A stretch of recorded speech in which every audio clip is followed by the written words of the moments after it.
여러분, 마음의 병을 고치는 약을 파는 자판기가 있다라고 하면 여러분 한번 사용해 보실 용의가 있으십니까?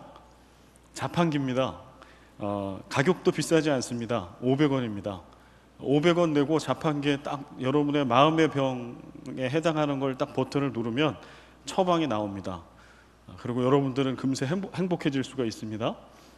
여러분 한번 해보고 싶습니까? 500원밖에 안 하는데, 그죠? 제가 이걸 좀 미리 알았으면, 이 휴가가 있을 때 한국에 있었을 때 알았으면 제가 한번 땡겨보고 오는 건데, 제가 이거를 그냥 여기 마닐라 와서 알게 됐어요. 여러분 중에 한국에 가실 일이 있으신 분들은 꼭 한번 해보시기 바랍니다. 마음 약방이라고 하는 건데요, 여러분 혹시 들어보신 분 계시나요? 아마도 못 들어보신 분이 태반일 것 같습니다. 왜냐하면 이게 지금 1년 정도 이렇게 시행이 되고 있는 건데, 한국에서 서울시청에 지하에 가면 시민청이라고 하는 공간이 있습니다. 그 시민청에 설치가 되어 있는 실제로 자판기입니다. 한번 하시는데 500원입니다. 마음 약방이라고 하는 제목을 가지고 있는데요, 서울문화재단과 한 광고회사가 1년 넘게 진행하고 있는 캠페인입니다. 그리고 1년 동안 이 마음 약방을 이용하는 사람들의 스토리를 가지고 광고를 만들어서 칸 국제 광고제에 출품을 했는데, 바로 지난 6월, 얼마 되지 않죠? 바로 지난 6월에 그 칸 국제 광고제에서 이 마음 약방을 스토리로 한 그 광고가 은상을 받았습니다.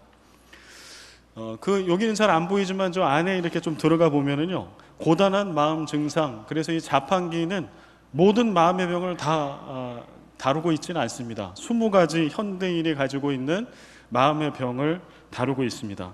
꿈 소멸증, 습관성 만성 피로, 외톨이 바이러스, 유행성 스마트폰 중독 많죠. 분노 조절 장치 실종, 미래 망막증, 자존감 바닥 증후군, 가족 남남 신드롬, 인생 낙오 증후군, 등등 딱 20가지의 마음의 병의 리스트가 있습니다. 500원을 넣으시고 나는 이 부분을 좀 치료받고 싶다, 이 병에 걸려 있다 라고 하면, 예를 들어서 자존감 바닥 증후군, 그래서 이게 19번이면 딱 번호를 누르면 네모난 이렇게 박스에 처방전이 든 선물이 여러분에게 주어집니다. 물론 이제 그 박스 안에는 문화를 매체로 한 치료의 방법들이 적혀 있다고 합니다. 헤르만 헤세의 노인과 바다를 읽어라 라든가, 그 다음에 어떤 때는 덧보성 같은 게 하나 있더라고요. 그럼 그걸 가지고 서울시청 잔디밭에서 춤을 춰라 처방전 이런 겁니다. 바카스가 들어있기도 하고, 그 다음에 어떤 음료가 들어있기도 하고요, 어떤 거는 이렇게 반창고가 있기도 해요. 마음에 붙이라 라고 하는 거죠. 왜 이 마음 약방이 이 서울 시민들의 공감을 얻고 있을까요? 지금 이게 한 1년 시행됐는데 많은 공감을 얻고 있어서 시민청에 한 개가 있고요, 대학로에 또 하나가 생겼다라는 그런 기사를 보았습니다. 왜 그럴까요? 왜 이게 인기를 끌고 있을까요? 현대인들은 누구나 극심한 마음의 병을 하나쯤은 다 갖고 있기 때문에 그렇습니다. 그 다음에 또 하나는, 이런 마음의 병의 증상은 가지고 있으나 이것을 이기고 극복할 만한 대안을 우리가 아직 찾고 있지 못하기 때문에 그렇습니다. 사실 처방이라고 하는 것을 보면 좀 허무하기도 합니다. 반창고를 어디다 붙여서 놨겠습니까? 덧보선을 신고 잔디에서 한번 춤을 추면 우리의 마음의 병이 나을까요? 어떠한 노래나 어떤 책을 읽거나 들으면 마음에 깊이 들어있는 어떤 병이, 그 외로움이, 아픔이 치유될 수 있을까요? 그러나 이 마음 약방이 우리에게 희망을 가져다 주는 것은 무엇인고 하니, 드디어 세상이, 사람들이 그전에는 도외시했던, 관심을 갖지 않았던, 보이지 않는 곳, 그러나 아주 중요한 의미를 가지고 있는 그 마음에 관심을 갖기 시작했다라고 하는 거예요. 올해, 작년, 그 전년까지 한국에서 베스트셀러 1, 2, 3위에 들어가는 책들은 심리학에 관한 책입니다. 아들러에 관한 책이죠. 아들러가 쓴 책들, 긍정의 심리학이라고 하는. 왜 이런 심리학 서적이 베스트셀러가 될까요? 이 각박한 현대사회를 살아가면서 우리는 자꾸 외형적인 것, 눈에 보이는 것에 집중해서 살아갑니다.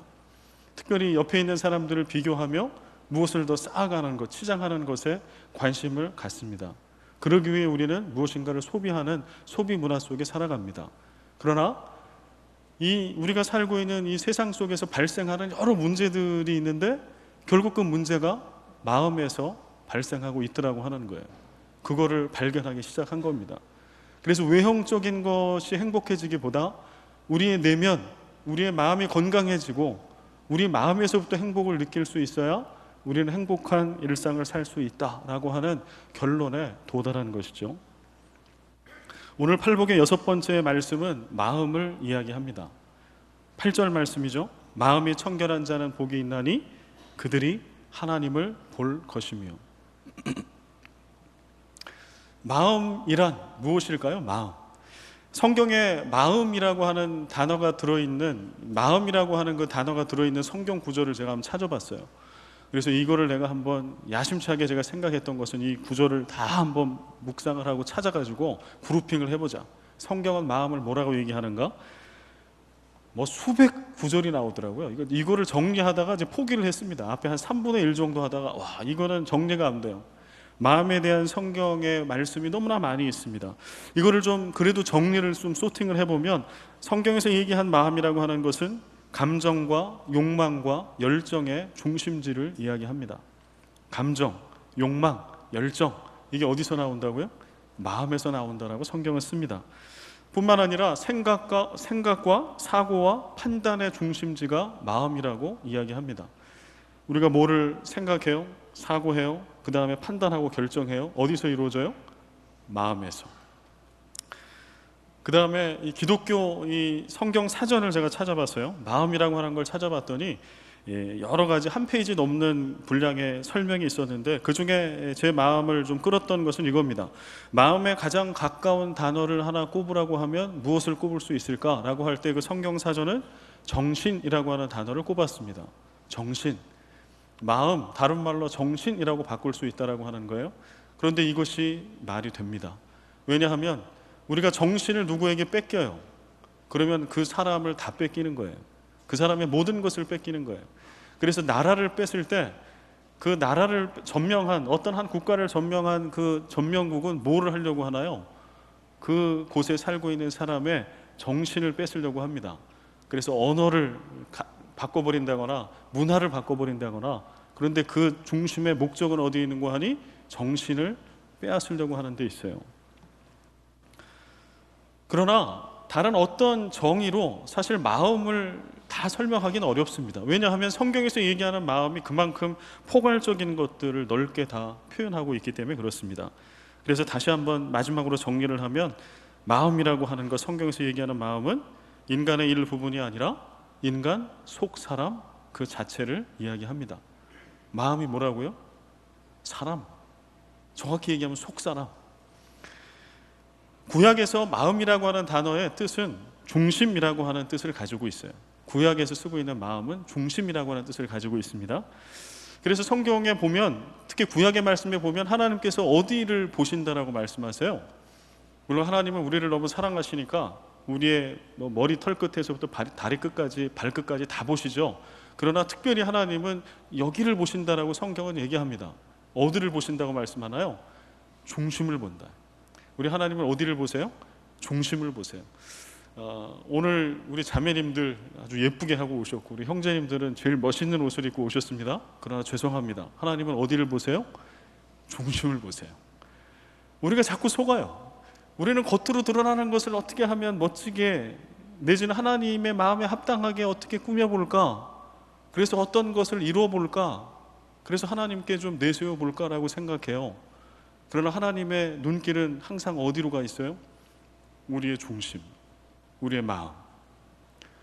오늘 예배드리는 이 한 시간에 여러분의 마음, 여러분의 중심은 어디에 계십니까?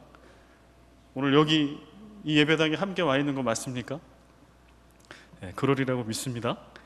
하나님은 늘 우리의 겉모습이 아니고 외형이 아니라 우리의 중심, 우리의 속사람, 우리의 마음을 살펴보십니다. 오늘도 우리의 마음을 살펴보시는 그 주님께서 우리 하나된 마음, 거룩한 마음 때문에 이 예배를 기쁘게 받으시고 오늘 마음껏 기뻐하시는 그러한 한 시간 이 예배 되었으면 참 좋겠습니다. 이 마음에서 어떤 일이 벌어지는가 하뇨, 마음을 뺏긴다라고 하는 것은 전부를 다 뺏기는 거예요. 그래서 우리가 눈에는 보이지 않지만 우리의 마음 가운데 사실은 보이지 않는 치열한 영적 전쟁이 늘 벌어지고 있습니다. 왜냐하면 마음을 차지하면 그 사람을 차지할 수 있기 때문에 그렇습니다. 그래서 사단의 세력, 어두움의 세력, 이들은 우리의 마음을 빼앗으려고 하죠. 그들의 꼴로 만들려고 합니다. 그래서 자꾸 물타기를 하죠. 그러나 성령님께서는 오늘 우리 안에 정직한 영으로 우리를 늘 새롭게 하셔서 우리의 마음을 지켜주시죠. 그래서 순도 100%의 마음을 그리스도인들이 하나님께 올려드리게 하시기 위해서 오늘도 성령님은 우리 안에 일하고 계십니다. 우리가 오늘 예배를 드리잖아요. 이 예배가 아무것도 아닌 것 같지 않아요. 절대 아무것도 아닌 것이 아니에요. 이 한 시간의 예배를 통해 우리 안에는 지금 어떤 일이 벌어지고 있는 거 하니 지금 전쟁이 일어나고 있는 거예요. 그 전쟁 가운데 이 한 시간 예배를 통해 누가 승리하게 될까요? 성령님께서 승리하게 되시죠. 결국 우리의 마음의 주인이 주님이 되시는 거예요. 거룩해지는 거예요. 하나님을 보게 되는 거예요. 하나님의 뜻을 알게 되는 거예요. 그때 우리 가운데 참된 영적 자유함이 있습니다. 그래서 우리가 정말 제대로 된 예배를 드리면 우리 가운데 마르지 않는 기쁨이 생겨요. 우리가 제대로 된 찬양을 드리면 우리의 영혼이 살아나요. 순도 100%의 마음을 가지고 그리스도인끼리 서로 믿음의 교제를 하면 그 마음에 마르지 않는 기쁨이 생겨요. 행복이 생겨요. 행복이 밀려와요. 예나 지금이나 승부는 겉에서 나는 것이 아니라 안에서, 마음에서 납니다. 예수님 시대도 마찬가지였습니다. 그러나 예수님 시대의 종교 지도자들의 모습을 가만히 보면은요, 승부는 마음에서 나요. 그런데 예수님 시대의 종교 지도자들을 보면 그들의 관심은 어디 있었을까요? 복음서에 보면 뭐라고 얘기하나요? 그들의 관심은 온통 바깥에 있었습니다. 바깥에. 무엇을 해야 하나? 무엇을 하면 안 되나? 누구를 만나야 하나? 무엇을 먹어야 하나? 손은 씻었나? 옷은 제대로 입었나? 절개는 제대로 지켰나? 다 이거 어디에 있는 거예요? 밖에 있는 거예요. 겉으로 드러나는 것들. 거기에 치중했습니다. 그리고 그들의 내면은 썩어 문드러지기 시작했습니다. 오늘 아까 마음 약방 얘기를 했는데 이 마음 약방이 현대인들이 지금 마음에 관심을 갖고 있다라고 하는 것이 우리에게 희망인데요. 왜 그럴까요? 사람들이 마음에 자꾸 눈을 뜨는 이유는요, 사실 성경에서 말씀하는 것과 같아요. 뭔고 하니 우리의 마음이 신비한 능력을 가지고 있어요. 몸과 마음이 따로 갈 수 있다는 능력입니다. 몸은 와 있으나 마음은 함께 와 있지 않을 수 있다라고 하는 거예요. 그래서 이것이 몸과 마음이 따로 유리되고 결별되었을 때 우리 안에 여러 가지 병이 생기는 것이죠. 그게 현대인이 갖고 있는 병이죠. 아까 얘기한 그 20가지 내지는 그 이상의 질병들을 이야기하는 것이죠. 여러분 오늘 이 예배의 자리에 여러분의 몸만 오셨습니까? 아니면 여러분의 마음도 좀 데리고 오셨습니까? 이 예배당 안에는 지금 한 2시간 이상 이렇게 차를 타고 예배에 오신 분도 계십니다. 어떤 분은 비행기 타고 오늘 예배를 지키기 위해서 이렇게 오신 분도 계실 겁니다. 여러분의 마음도 어떻게 같이 오셨습니까? 성경은 우리가 마음을 돌보지 않았을 때 돌보지 않은 마음, 그래서 오염된 마음이 어떤 상태까지 전락할 수 있는가라고 하는 위험성을 계속해서 경고합니다. 예레미야 17장 9절 말씀을 같이 한번 볼까요? 만물보다 거짓되고 심히 부패하는 것은 마음이라. 예레미야 선지자를 통해서 우리에게 주시는 말씀, 만물보다 거짓되고 심히 부패한 것은 마음이다. 마음이 그만큼 부패하기 쉽다라고 하는 거예요. 근데 문제는 마음을 들여다볼 수가 없어요. 여러분 마음이 썩는 냄새를 혹시 맡아본 적이 있습니까? 그분이 있다면 아마 박사학위를 받을 수도 있습니다. 왜냐하면 지구상에 딱 한 분 있는 마음의 썩는 냄새를 맡은 분이기 때문에 그래요. 우리는 내면에 마음이 썩어가고 있어도 그 냄새를 맡을 길이 없어요. 그러나 우리의 그 중요한 마음을 방치했을 때 성경이 얘기하고 있는 것은 우리의 마음은 썩게 될 것이라고 얘기합니다. 썩은 마음을 가지고 예배할 수도 있다라고 하는 거예요. 썩은 마음을 가지고 기도의 자리, 선교의 자리, 전도의 자리, 봉사의 자리, 사랑의 나눔의 자리, 교제의 자리에 나올 수 있다라고 하는 거예요. 그때 어떤 일들이 벌어질까요? 마태복음 15장 말씀에 보면 예수님께서도 방치된 마음이 얼마나 위험한지 위태로운지에 대해서 말씀하고 있는 구절이 있습니다. 마태복음 15장 19절과 20절입니다. 같이 한번 읽어보겠습니다. 마음에서 나오는 것은 악한 생각과 살인과 간음과 음란과 도둑질과 거짓 증언과 비방이니 이런 것들이 사람을 더럽게 하는 것이요 씻지 않은 손으로 먹는 것은 사람을 더럽게 하지 못하느니라. 예수님 시대의 종교 지도자들이 예수님과 제자들을 향해서 질타하는 거죠. 왜 씻지 않고 음식을 먹느냐? 그때 예수님께서 말씀하는 거예요. 얘들아, 씻지 않는 손으로, 그래서 그 손으로 만져진 그 음식이 입에 들어가서 더러운 것이 아니고 너희들의 마음에서 나오는 악한 것들이 더러운 것이다. 오늘 19절 말씀에 보면 악한 생각, 살인, 간음, 음란, 도둑질, 거짓 증언, 비방, 여러분 이런 것들은 그리스도인의 마음속에는 없는 것들이죠. 이런 것들은 예배자의 마음에는 없는 것들이죠. 정말 그럴까요? 그렇지 않을 수 있다라고 하는 거예요. 오늘 우리가 청결하지 않은 마음을 갖게 되면 예배드리는 이 시간에 우리의 마음에도 악한 생각과 살인과 간음과 음란과 도둑질과 거짓 증언과 비방이 함께 있을 수 있어요. 우리는 그렇게 신앙생활을 할 수 있어요. 그게 마음이 위험한 거예요. 마음이 그만큼 중요하고 마음을 지키는 것이 그만큼 어렵다라고 하는 것이죠.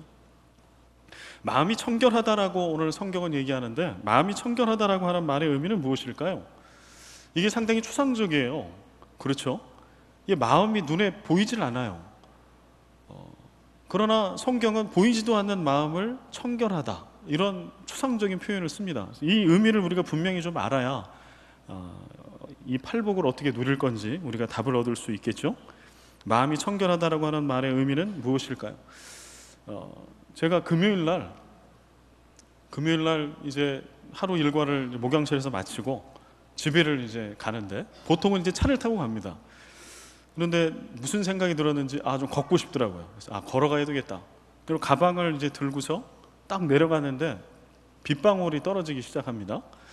근데 우산도 없었어요. 목양실에 와도 우산이 없었고, 그러면 이제 뭐 차는 아예 집으로 보낸 상태고 이제 뭐 택시를 타거나 걸어가거나 둘 중에 하나인데, 제 마음 가운데 좀 비를 맞고 싶은 마음이 생겼어요. 왜냐하면은 필리핀에 살기 위해서 온 지가 1년이 넘었는데 제대로 비를 맞아본 기억이 없어요. 그래서 이게 이 아열대 지역에는 이제 스콜이 있으니까 우산을 꼭 준비해라. 그래서 집에 보니까 우산이 1인당 한 2개 이상씩은 있더라고. 그런데 그 우산을 제대로 써본 기억이 없어요. 왜냐하면 주로 실내를 다니고 그 다음에 차를 타잖아요. 그러니까 비가 그렇게 와도, 비가 안 온 게 아니라 비는 왔으나 저는 주로 차 안이나 실내에 있었기 때문에 이 필리핀에 와서 비를 맞아본 기억이 없어요. 그래서 그래서 내가 필리핀에 온 지 1년이 넘었는데 비라고 하는 걸 한번 좀 맞아보자 나도. 그러고서는 이제 맞고 갔죠. 제 생각에는 이제 딱 하늘을 보니까 뭐 그칠 것 같더라고. 15분 정도 이제 집까지 걸리는데 이게 웬걸요? 집에 가는 도중에 빗방울이 더 굵어지는 거예요. 나중에는 아예 그냥 갖다 붓더라고요. 밖에서는 막 갖다 붓는 것처럼. 근데 이미 뭐 다 베린 몸, 이제 어떻게 할 수가 없어요. 이제 누가 우산을 갖고 온들, 차를 탄들. 그래서 이 비를 맞아보리라. 그러고서는 뭐 딱 속옷까지 다 젖고 딱 짜면은 뭐 물이 축축 나올 정도로 젖어서 집에 갔습니다. 근데 제 직업이 목사인 만큼 그 비를 맞으면서 묵상이 되더라니까요. 오늘 이 설교 말씀을 제가 준비하다가 집에 걸어갔어요. 제 마음 가운데 그런 생각이 들었어요. 하나님, 마음이 눈에 보이지 않는데요, 마음이 청결한 자가 복이 있다라고 하나님 말씀하시는데 이 비에 내 마음도 좀 씻어버릴 수는 없을까요? 우리의 오염된 마음들이 있으면 주기적으로 좀 이 스콜에 다 박박 문질러서, 그리고 그런 세제가 있다면 그 세제를 넣어서라도 표백도 하고 1.1에게 어그러짐과 부정한 것이 없이 그렇게 마음을 좀 씻어서 다시 집어넣을 수는 없을까요? 근데 그런 묵상을 하면서 집에 오는데 비를 맞고 너무 상쾌하더라고요. 마치 제 안에 오염된 마음들이 씻겨진 것 같은 그런 묵상이 되었습니다. 그러나 정말 비를 맞는다고 마음이 깨끗해질까요? 다른 어떤 것으로 우리의 마음을 깨끗하게 그렇게 세척을 할 수가 있을까요? 마음이 청결하다라고 하는 의미와 가장 가까운 말은 마음이 순수하다, 마음이 순결하다입니다. 성경은 그렇게 얘기합니다. 청결한 마음의 반대에 있는 이야기들을 쓰고 있는데요, 그걸 보면 마음이 청결하다라고 하는 의미가 순결하다라고 하는 의미라고 하는 것을 우리는 금세 알 수 있어요. 야고보서 1장 6절과 8절의 말씀을 보면 오직 믿음으로 구하고 조금도 의심하지 말라. 의심하는 자는 마치 바람에 밀려 요동하는 바다 물결 같으니 이런 사람은 무엇이든지 주께 얻기를 생각하지 말라. 우리 8절 같이 한번 읽어볼까요? 시작. 두 마음을 품어 모든 일에 정함이 없는 자로다. 지금 두 마음을 얘기하는데 정함이 없는 자라고 표현합니다. 두 마음. 여기서 얘기하는 두 마음은 뭐예요? 하나님도 믿고 한편으로는 세상도 믿는 거예요. 하나님만 믿으면 의심할 일이 없습니다. 우리가 하나님만 믿고 기도하면 의심할 일이 없습니다. 그러나 우리 가운데 의심이 생기는 것은 하나님도 믿지만 또 모두 믿는 거예요. 세상도 믿는 거예요. 그래서 이렇게 내가 아무것도 하지 않고 기도만 할 때 뭐가 이루어질 수 있을까? 그래서 우리는 세상의 방법을 택하죠. 뭔가 내 능력과 힘으로 뭔가를 한번 해보려고 하는 그러한 노력들. 그런데 성경은 그 마음을 두 마음이라고 얘기합니다. 야고보서 4장 8절에 보면 이 말씀을 좀 더 구체적으로 또 씁니다. 같이 한번 읽어볼까요? 하나님을 가까이 하라. 그리하면 너희를 가까이 하시리라. 죄인들아 손을 깨끗이 하라. 두 마음을 품은 자들아 마음을 성결하게 하라. 여기 죄인이라고 얘기하고 깨끗해질 필요가 있는 자들을 얘기하는데 두 마음을 품은 자들이라고 분명히 얘기합니다. 그래서 마음이 청결한 자는 어떤 자예요? 이제 다시 역으로 오면 마음이 청결한 자는 마음이 순결한 자. 여기 결혼한 커플이 있어요. 신혼부부가 있어요. 이 신혼부부가 신랑과 신부 서로에게 요구되는 제1번 되는 덕목은 뭘까요?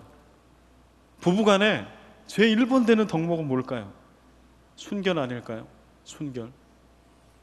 여러분, 그 순결은 육체적인 순결만 의미할까요? 부부간의 순결은 육체적인 순결만 의미해요? 그렇지 않아요. 전인적인 순결을 의미합니다. 오늘 내가 누군가와 사랑해서 결혼을 했어? 그러면 내 모든 것은 그 사람의 것이죠. 특별히 뭐가 그 사람의 것이 돼야 돼요? 내 마음, 내 마음.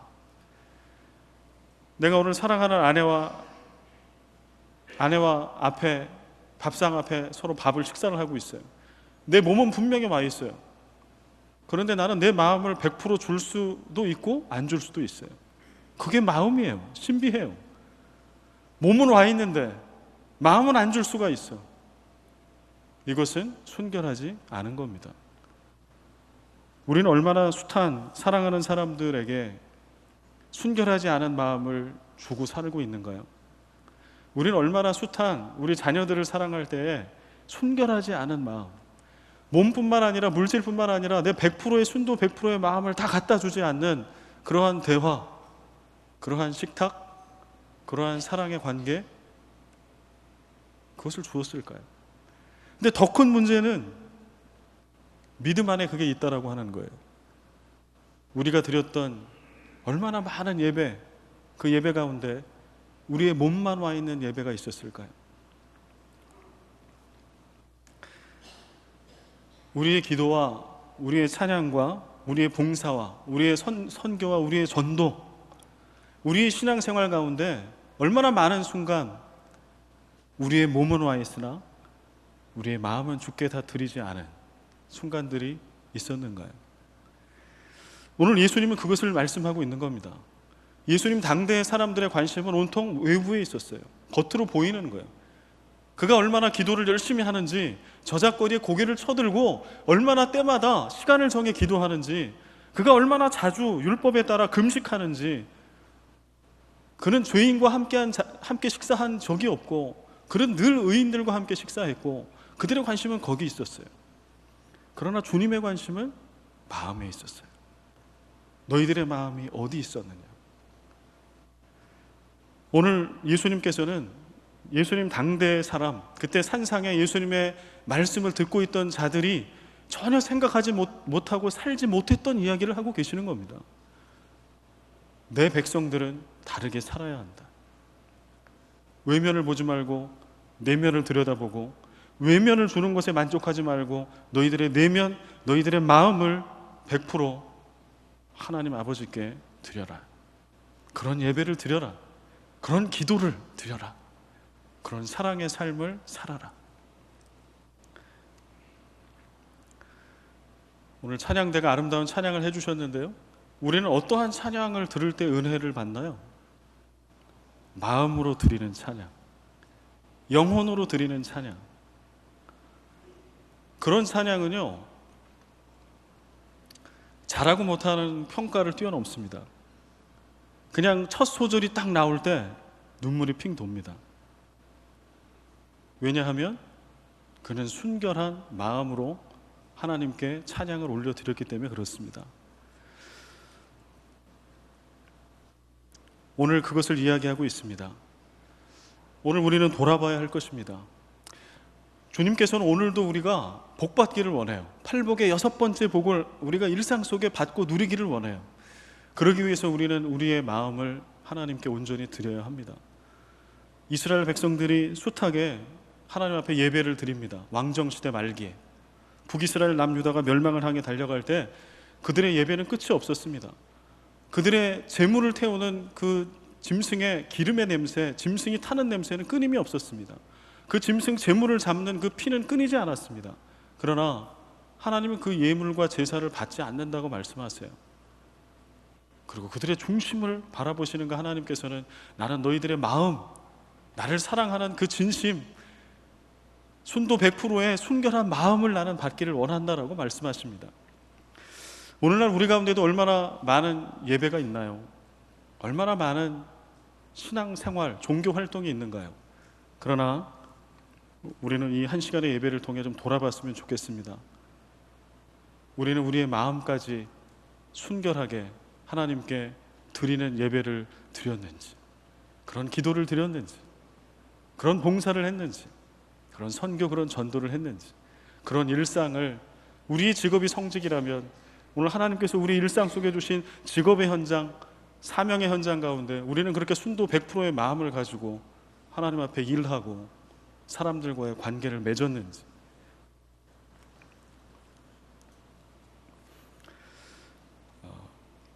그 영성의, 기독교 신앙의 영성의 흐름을 보면은요, 사막 교부들의 영성이라고 하는 것이 있습니다.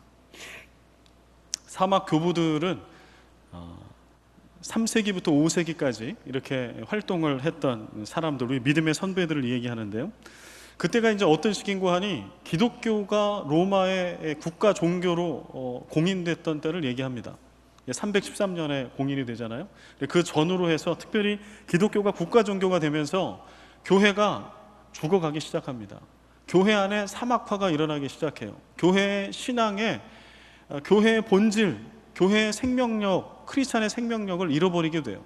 근데 그럴 때 하나의 거기에 대한 반동으로 나온 흐름이 뭐냐 하면 사막 교부들이에요. 그래서 이들이 이집트 북부에 있는 그 사막으로 몰려갑니다. 그리고 그 사막에서 일상에 타락하고 깨어지고 무늬만 남아있는 교회로부터 떨어져서 그곳에서 고독과 침묵과 기도를 일상으로 삼아요. 그러면서 잃어버린 신앙의 본질을 찾아 교회를 회복시키기 위해서 노력하는 하나의 무리들이 생겨납니다. 그래서 사막 교부들의 금원집이라고 하는 그런 책도 나와 있고요. 그런데 이들이 관심을 가졌던 것이 무엇인고 하니 바로 마음의 청결함이에요. 잠언 4장 23절 말씀, 모든 지킬 만한 것 중에 더욱 내 마음을 지키라. 생명의 근원이 이에서 남이니라. 혹자는 얘기합니다. 그러한 사막 교부들은 신비주의자다, 이단의 사상이다. 그러나 우리가 좀 안에 내면을 들여다보면 그때의 시대적인 상황, 교회의 상황을 내다보면 절대 그렇지 않습니다. 이미 오염되어 두 마음이 되어 있는 정결하지 못한 교회 가운데 어떻게 하면 정결한 교회, 어떻게 하면 오염되지 않은 순수한 마음을 하나님께 올려드릴 수 있을까라고 하는 것이 그들의 고민이었습니다. 그들은 세 가지, 마음의 청결, 마음의 순결함을 위해서 세 가지를 추구했다라고 기록하고 있어요. 그 세 가지는 아까 제가 언급해드린 고독, 침묵, 기도입니다. 고독은 세상을 구하기 위해 세상에서 벗어나는 것, 이렇게 정의를 합니다. 그냥 세상으로부터 떨어져 있는, 담쌓고 살기 위한 그러한 고독이 아니라 세상을 구원하기 위해 두 마음이 되어버려서 몸뚱아리만 와 있고 마음은 가 있지 않은 그런 예배, 그런 교회, 그런 크리스찬들, 거기로부터 온전한 교회와 신앙을 지키기 위해 벗어나 있는 거예요. 여러분, 오늘 우리가 예배 드리잖아요. 지금 이 시간이 그리스도인들에게는 고독한 시간이에요. 우리 옆에 누가 많이 앉아 있어요. 그러나 우리는 예배 시간에 옆에 있는 사람과 얘기하지 않아요. 심지어는 설교 말씀을 들은 것에 대해서도 서로 의논하지 않아. 뭘 은혜 받았는지. 우리가 예배 드리는 이 한 시간은 절대 고독의 시간. 누구와 누구만 있어요? 하나님과, 살아계신 하나님과 예배자만 있습니다. 그래서 말씀을 사이에 놓고 십자가와 복음을 사이에 놓고 우리는 세상으로부터 철저히 우리를 지금 고립시키는 거예요. 그게 예배입니다. 그러니 이 예배가 얼마나 소중합니까?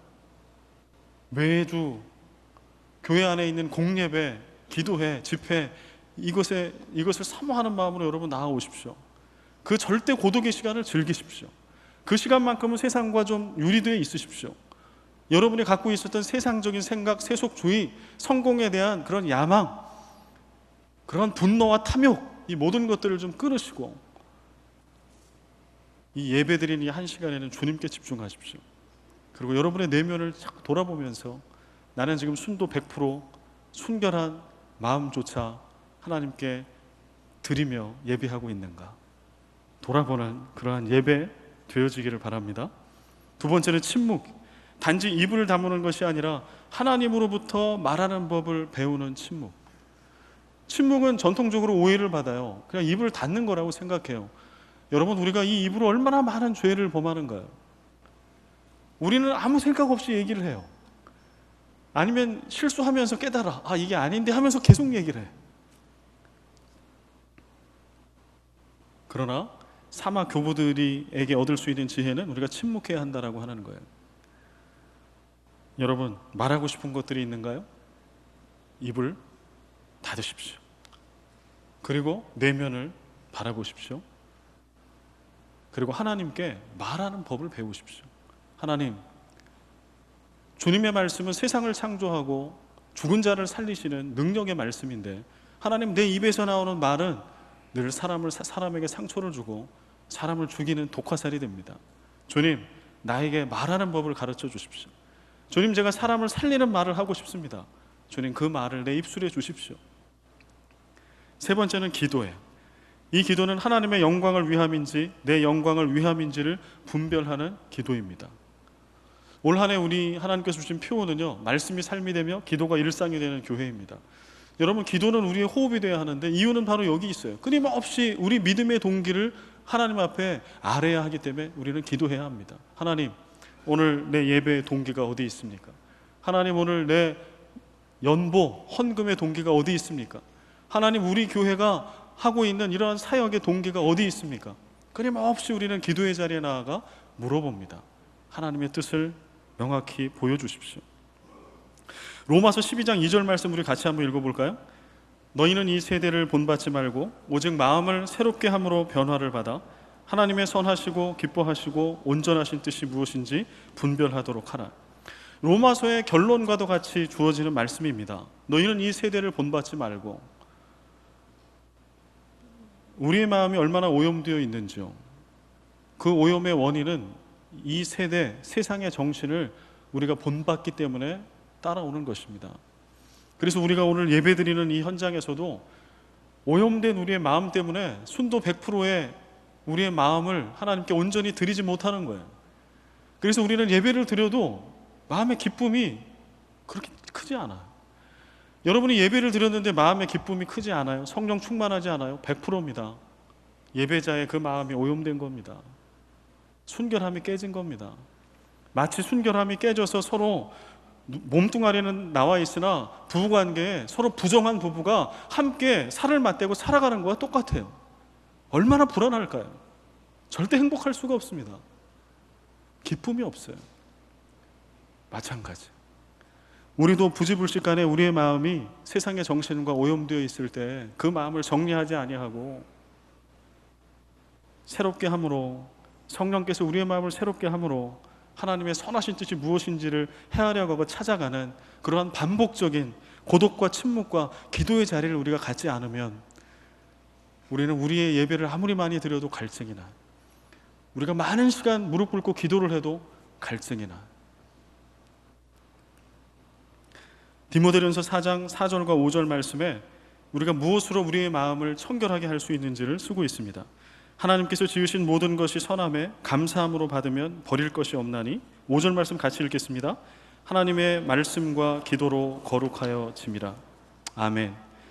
이어서 에스겔서 36장 26절 말씀을 제가 읽어드리겠습니다. 또 새 영을 너희 속에 두고 새 마음을 너희에게 주되 너희 육신에서 굳은 마음을 제거하고 부드러운 마음을 줄 것이며. 우리는 말씀과 기도의 자리, 크게는 예배의 자리, 끊임없이 나아가 고독과 침묵과 기도를 붙들어야 합니다. 그러할 때에 에스겔서가 얘기하는 것은 새 영을 주시겠다라고 하는 거예요. 새 영, 순도 100%의 거룩한 성령, 그 새 영께서 오늘 우리의 마음을 지켜주실 거예요. 그럴 때 어떤 일이 생기는가 하니 굳은 마음을 제거하고 부드러운 마음을 줄 것이며. 여러분, 우리의 마음이 굳어질 수도 있는 거예요. 굳은 마음으로 예배의 자리에 나와 있으면 말씀이 아멘으로 화답되지 않습니다. 말씀이 평가되고 판단됩니다. 굳은 마음으로 믿음의 사람들이 서로 만나서 교제하고 동역을 하면 그 마음에 찔림이 있어요. 서로를 찔러요. 마음의 기쁨이 사라져요.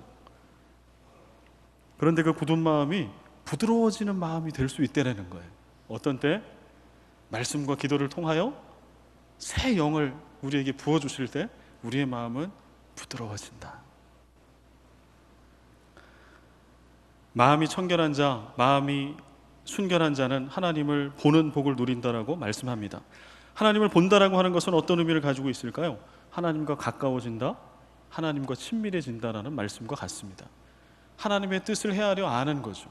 여러분, 좀 그런 마음을 가진 적 있지 않아요? 하나님의 뜻을 좀 속시원히 100% 알면 좋겠다.